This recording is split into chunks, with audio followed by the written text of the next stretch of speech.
Why I believe and I know that God exists. This is a question that you might be wondering your entire life, because even if you already know that you believe God, you might be one of these persons that never experience something that God did for you. Some kind of manifestation, some kind of miracle, some kind of proof that God really exists in your life, at least. Because one thing is to hear from somebody else, and another is to hear and experience yourself. So in this video I'm gonna tell you a part of my story, which really happened from my life experience. It's gonna be the first time I'm gonna share this online. And many of you, or most of you, or all of you don't even know or are aware of this part of my story, okay? So stay till the end of the video, watch it, because it's gonna be, I'm gonna share part of my story, so it's not easy to handle, but I will try to make it in a way that you can really absorb it and use it in your own life, okay? So stay tuned and subscribe and click the like, because this video is gonna promise.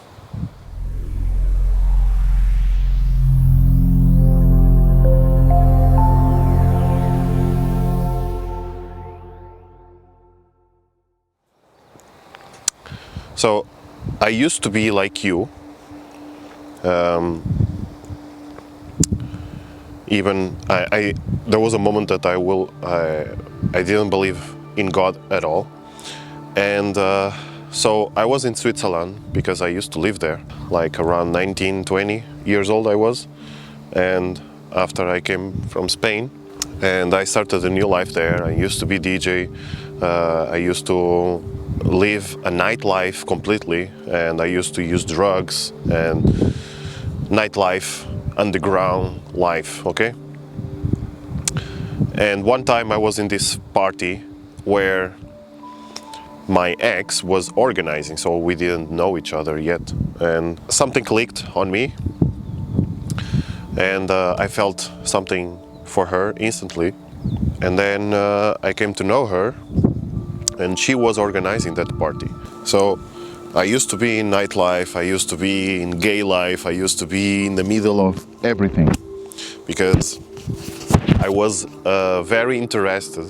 I was a very interested person, as somebody that arrives, is young, fresh, and there's a lot of gay life in Switzerland. So somehow I got involved. Then I met so many people, cool people, but also a lot of bad people. And it's difficult to choose one person and another, and to live alone is so difficult because it's so expensive. Everything is so freaking expensive. And then you have to pay taxes, you have to, like, every time you arrive at home, there's a bill to pay something. And it's crazy because everything is so expensive. For example, $100 is nothing for one day. When you go out in the night, $100 will not give you anything. You start maybe vodka Red Bull, you can have like 4 vodka Red Bulls and that's it. It's done, the money's gone.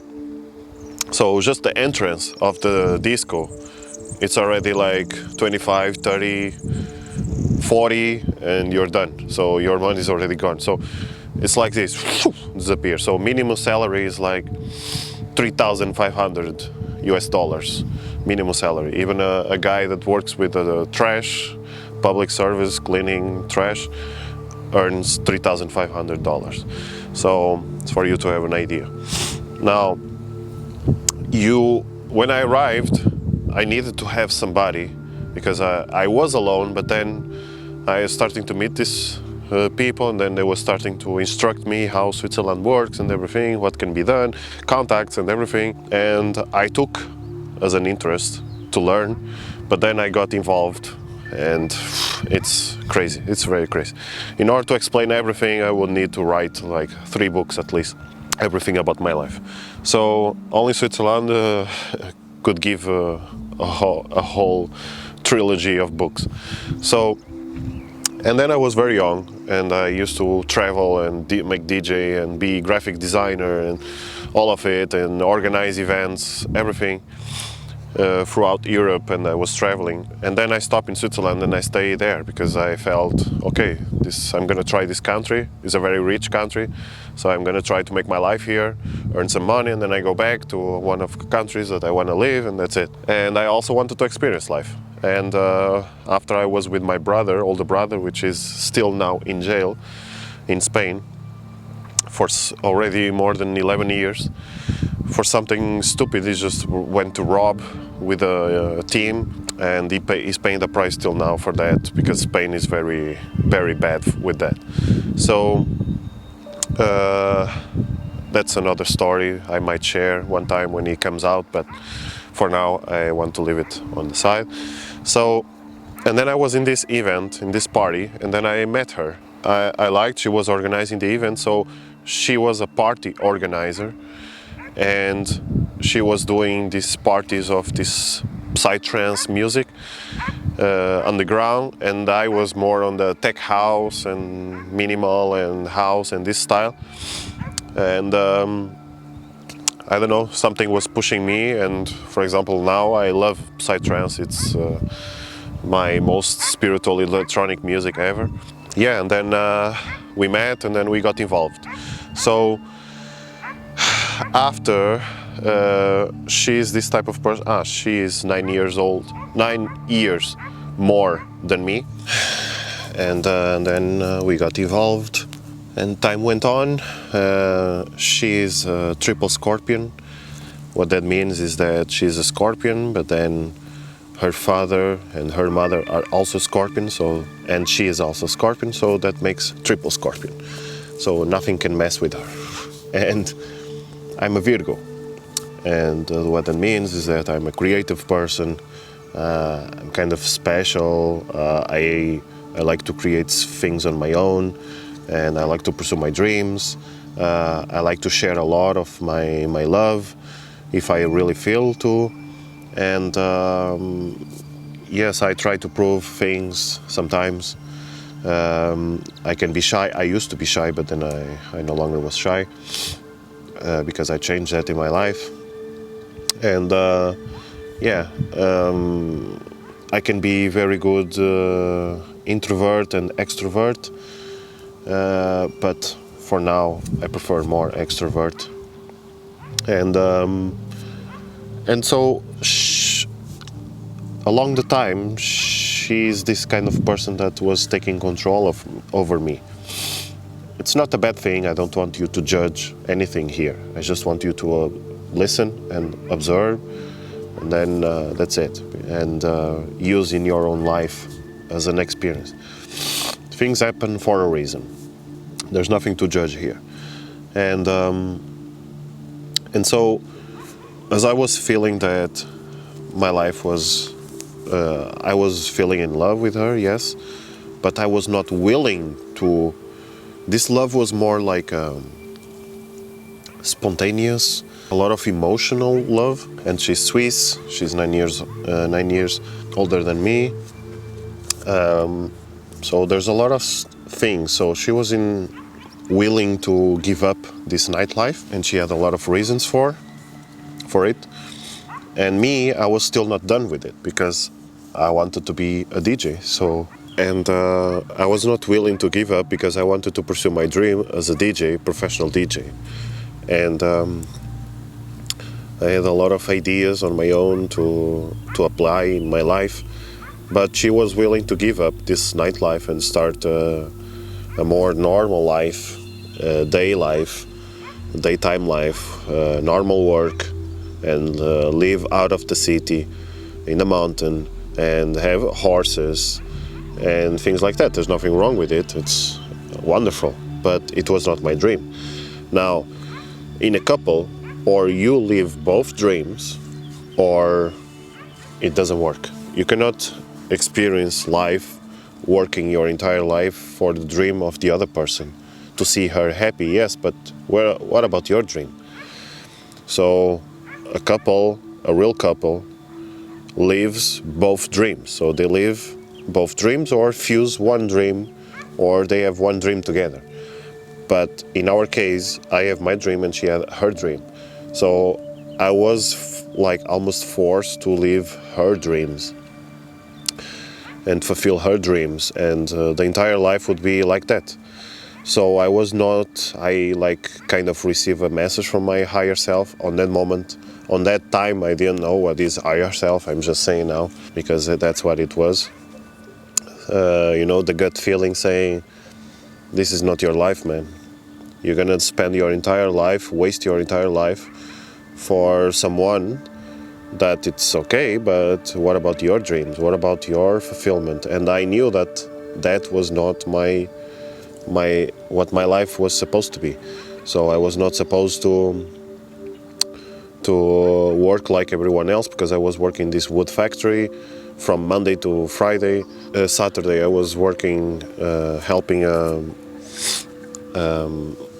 wheelchair guy that was having like some kind of syndrome, health issues.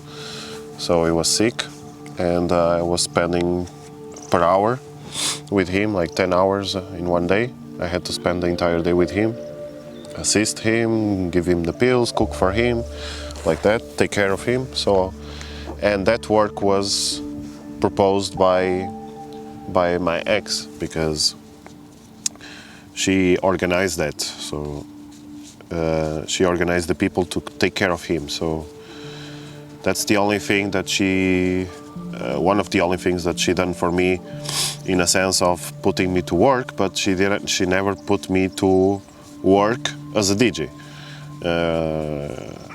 Share me somehow for someone to engage me in the DJ life. So that's because she wanted to control me. She wanted to control me and never let me go live the nightlife and everything. My life was all about work, work, work, work, work, and live her dream. And I was never experienced any time for anything for good. Like very rare, just very rarely. And so Saturday I had to spend the entire day with this wheelchair man, which is now dead since a very long time. I was receiving per hour, and then after that I would go straight to the club, like a dinner, and then go straight to the club and work 6 hours in the entrance, charging entries for the club. And then after, without sleep, after hour, I would go to the bar and work another 6 hours, 7 or 8 hours straight, of course full on drugs, and serving drinks. And then would be like 4 or 5 p.m. or 6 already in that day, and then I would go home in the train. And of course all these works was proposed by her, and I was working like that, and like crazy, no day off, just to keep up with the bills and everything. We couldn't even save money. So yeah, and then I was working also hard for us to be able to travel to Canada, to stay there for 3 months. But we did that before my daily job from Monday to Friday. So I was just working the club and everything to gather this money, and then we went there. But then when I came back, she got me that work in the wood factory. So in this line of work, nobody can miss, or there's no other person that can be added. It's a type of work where everyone is fully needed, and you cannot miss. So if you stay sick, the work is not going to be done, and it's going to be a lot of loss for the company. And the boss was very nice. He put me in a German course, because I was in the German part of Switzerland.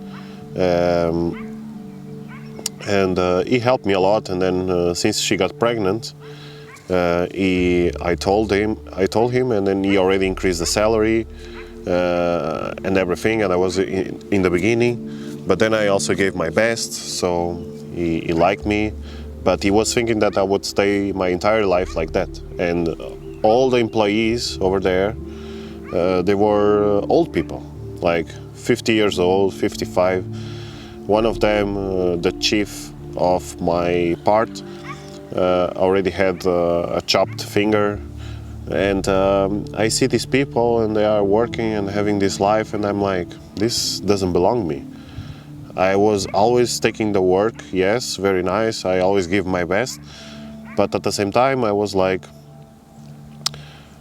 I want to get out of this because this is not my life. And I used to ride a bicycle to go to work, and in the winter sometimes it's minus 25 degrees Celsius, minus 20, minus 15, minus 10. And it's very dangerous because you are in this street full of snow in one side, and then the street there's this ice melted by the salt, and then these trucks passing, and if I slide a little bit, which I happened to slide one time, I could end up under the truck, and that's it, I'm done. And this was my life. No relax, no enjoyment, no fulfillment of dream, no money put aside because everything is so expensive in Switzerland. For you to have an idea, $100 won't last you 15 minutes or 30 minutes. You go out tonight, you pay the entrance $25. Then you have a vodka Red Bull, it's already another 25. And then you already have 50 left, so it's like, it's crazy. It's very crazy. And just for you to have an idea, minimum salary is $3,500 US dollars. 3,500 Swiss francs, so it's like around 3,200 US dollars, something like that. And the guy that works with the trash receives 3,500 Swiss francs or 3,200 US dollars, just for you to have an idea. So an apartment, for example, a house that we are paying, it's like 2,000 Swiss francs, and then tax money and everything. It was crazy. So I was having 3 jobs with part-times and extra times and after hours and no relax and full on, boom, boom, boom. For what? For her dream. Nothing to fulfill my dream. And this kills. This was killing me. And I told her, frankly, I was like, look, I'm done with this life. I want to pursue my dreams, and this is not the life I always wished for. This seems like all about your dreams and nothing about my dream. And I still want to be a DJ and pursue my dreams, and I wanted you to help me doing that, and I will never forget about our family and everything. I will not let you. I will not leave my daughter. This doesn't mean that I'm gonna leave our son, our baby, and you as a family. No, I'm gonna still keep everything, but I just want to live this dream while you still live your dream. So I was not separating or something like that. I was just openly speaking with her like that, and hoping for her to help me out and support me in this dream as I was supporting her dream. So that's why I was having 3 jobs to pay everything, because I could just have 1 job and that's it. We still can pay everything. But we were working 3 jobs just to handle and to have a land and to have horses and everything, because she's a professional horse rider and all of it. So she wanted to make money with horses and everything. So I was working like a horse and to pay a lot of things. And she took that like, I want separation and it's not gonna work. So we were starting to argue, okay? But then I had to still go to work and everything. But one time I came back from work at lunchtime to eat, and all my bags and luggage and everything was out of the house with lots of snow on it. And that just broke my heart. I was sending her a message and then she wasn't answering. And then I had to eat. She wouldn't let me go in. And then we had this, we were renting also this, stable in the straw. And yeah, I had to eat like that. I don't know. I went back to my boss and then I explained everything because we were like open, as he was supporting me in so many things. He put me in a school to learn German and all of it. So, and then he said, "Look, we have a contract, and this type of work you cannot miss any single day. And if you miss, I would have to put somebody else, and this would destroy entirely. I could never put you again to work. So this is very serious, and I cannot take this loss. So I understand your problem, but you still have to keep working if you want to keep in this company, and I might be able to help you for a while. I can put you in another house if she wants to be alone, and then you can get back together in the future. And then I will handle the rent and everything. I will try to see how much you can pay, so if you can pay less and this, and you keep on working here." And I accepted, but then when I came back home, I couldn't go in as well. So I had to take all my luggage and baggage to the stable house, and I took upstairs where there's a straw, and it was like -15, -20. For you to see how cold it is, it's like as he finished to poo, just after not even a minute, you go to shoot the poo and it's already frozen. For you to have an idea, it's like a rock. You cannot take it out. And if you put water, it's even worse because it's going to turn into an ice floor. Okay. And so I took everything upstairs, and there's a little window, and it was bright, and I just went to the city in a bicycle, tried to buy something to eat. She didn't give me anything. She didn't give me anything to sleep with, and I didn't have enough clothes or whatever in the luggage to be able to sleep warm. So I was very cold and I was freezing. I had a jacket and I was still freezing because it's open. It's not a real house for sleep. Horses are much better. They can contain much better the temperature. I was sleeping on top of this straw and I couldn't handle the cold. I was going to freeze. And so it turned into night early, of course. And then I started to cry. And I called my mom and everything. And she said, "I'm really sorry for everything, but I wish I could help you, but I also cannot." She was in Portugal. And then I turned off the call because I didn't have a way to charge as well the phone. And then I was crying because I stopped everything in my previous life. I mean, when I used to live in the nightlife, I canceled everyone out. So after a long time, I had no more connection. I tried to ask for people out and nobody was willing to help. So everyone that was like, "Yeah, I'm your friend" and everything, that's when I learned that there's no real friends out there. It's all fake. It's all when you have something, they are your friend. When you need something, they are not your friend. You cannot count on anybody. And that's when I knew that I was really alone. And in this time, I didn't believe God at all. And I looked to the window, and it was, I don't know if it was really full moon, but I knew the moon was like full and very bright. And I was crying a lot, and I was starting to speak to the moon. So for one that doesn't believe in God or whatever, why I'm gonna speak to the moon? That means I was starting to believe. I was hoping.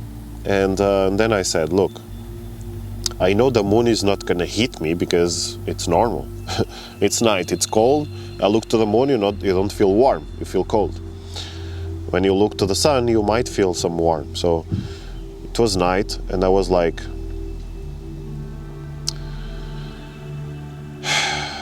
God, if you really exist, then this is the time to help me. And if you don't, then I'm gonna die. And so there's no reason to live. My life is done now. I'm gonna freeze to death, and that's it. That's my life. So if you really, really, really exist, then make me warm and make me live till the next day. Because I have the entire life still ahead of me, and I want to create and do so many things. And that's it, man. If you really exist, then prove me wrong and make me believe in you, and make me warm and make me live till the next day, because I'm gonna die. So you're my last resource. But I was telling that like, not even loud speaking, it's like almost inner speaking, and crying and looking to the moon. And then all of a sudden, I started to feel a comfortable feeling, like some kind of hand holding me, and like a mother holding you, and I was instantly fell asleep like a baby. So I was like,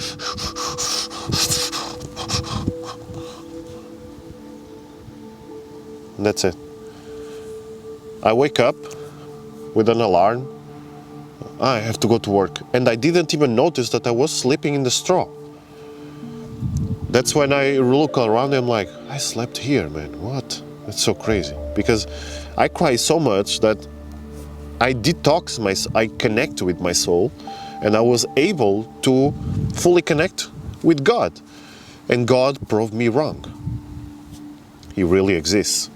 How in the heck is possible to survive a night of cold when I just have a little jacket, because I was not prepared to be outside, so I didn't have anything in the baggage that would allow me to have a comfortable night of sleep in outdoors in the cold, in -15, -20, and the moon shining in the window. It's God. I was able to sleep like a baby. And after, in the next day, I was so energized, even without breakfast, even without coffee, even without anything. And I went straight to the company, speak to my boss, and said, look, I already know what I want to do. He said, huh? Really? Okay. You're going to return to her and everything is okay? I'm like, no. I slept outside, and she didn't let me in and everything. And I'm like, whoa, how did you survive the night? I'm like, it doesn't matter now. What matters is that I already know what I want to do, and I don't want to stay in this company, not because of you, not because of the work. Everything is fine, everything is perfect, but I want to pursue my dreams. I want to go back to Portugal, and I'm done with this life. I want to go back, and then I will manage somehow to come back, but then in another way, but I will pursue my dream. I don't want to live a normal life where I don't have any dream. I don't want to have a normal work and stay forever like that, no. And I'm really sorry if I'm gonna finish the contract like this, cut off the contract. It seems like I have no respect for you, but I have a lot of respect for you, and that's why I'm sharing with you like this and like that. And I will eventually give you like a week. I will stay like this for a while, till you get another person. They say, hey, but it's not a lot of time for me. I say, but look, I cannot stay in this situation. They say, but are you sure? Don't you want a house like this, an apartment? Then I can help you out and pay this. I'm like, no, I'm done. I'm done. This is not my life. I want to go back and everything. And say, okay, then I'm gonna help you do everything. You even pay for my ticket to fly. But he said, there's one condition. I will never be able to accept you back, because it's like this. You're gonna provoke me a loss in my company and everything. It's not personal. This is just business. But I won't be able to accept you, even if you change your mind and one day you want the job back, I will have another person in your place, so I cannot accept you back. That's part of the rules of the company and my pattern, and that's it. I'm like, that's perfectly fine. I'm really thankful for all your support and everything. And then he helped me with the documents and everything, to handle everything. Then I closed everything in Switzerland, mostly, and took a flight and went to my mother, and I connect with my mother again, and that's it. So that's the beauty of God. God really exists. He lives in you, and we don't even give a damn about God most of the times. And we think that God only exists in these specific moments, or He doesn't connect with people, He doesn't speak to people. But when you really, really, really wish from the deepest of your soul to connect with God and be one with God, then God is with you. But when you are like, because God already forgives you, already accepts you, and already loves you no matter what. You are the one who's putting conditions, because God has unconditional love for you, unconditional acceptance for you, and unconditional forgiveness for you. Always. He doesn't have to forgive anything, because there's nothing to forgive. There's nothing that can damage God. There's nothing that can make God not be God, or nothing that can separate you from God, unless you want it, or unless you want to separate from God. And once you understand this, and once you apply this, and once you live this, every single moment of your life, everything changes. You become unified. There's nothing to lose, there's nothing to win, there's nothing to be fear of, and you are in the best hands of ever. Even if you die, there's nothing to fear. There's nothing to fear death. I know it's a hard passage, but you are in good hands. You're not going to go to some hell or some evil or something unless you create that to be. So create a connection with God and become unified with God, and God will be at your mercy forever, always, as one unconditional love. And this is the story. My name is Ivo Artur. This is GODMAN channel. Thank you for watching. Subscribe, click the bell to receive all notifications to the next videos, and comment your own experience, and share this video with the ones that really need God in their lives. Okay? Even the ones that already believe in God, they might have never experienced God like I experienced. So share this video with them if you feel to, and let's stay peaceful, connected, one, and celebrate the present moment of now. Peace.